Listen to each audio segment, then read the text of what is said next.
మీరు వ్యోమగాములు కావచ్చు, చందమామపై నా నడవచ్చు. భూమికి 400 కిలోమీటర్ల ఎత్తులోని అంతర్జాతీయ అంతరిక్ష కేంద్రం ISS లో విధులు నిర్వర్తిస్తున్న భారత వ్యోమగామి శుభాంశు శుక్లా మంగళవారం విద్యార్థులతో ముచ్చటించారు. ISS నుంచి హోమ్ రేడియో ద్వారా 10 నిమిషాల పాటు ఈ సంభాషణ సాగింది. షిల్లాంగ్లోని నార్తీస్ట్ స్పేస్ అప్లికేషన్స్ సెంటర్ NESAC కు వచ్చిన మేఘాలయ, అస్సాంలోని 7 పాఠశాలలకు చెందిన చిన్నారులతో ఆయన మాట్లాడారు.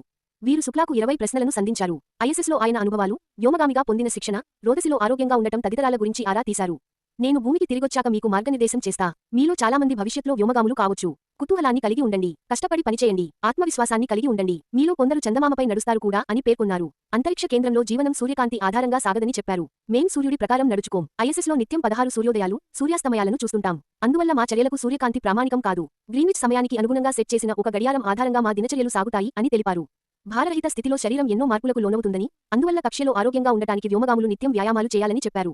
అంతరిక్ష వాతావరణానికి అనుగుణంగా సర్దుబాటు కావడానికి కొంత సమయం పడుతుంది. తొలుత నేను స్పేస్ సిక్నెస్కు గురయ్యా. మందులు వాడా, త్వరగానే అలవాటు పడ్డాం అని తెలిపారు.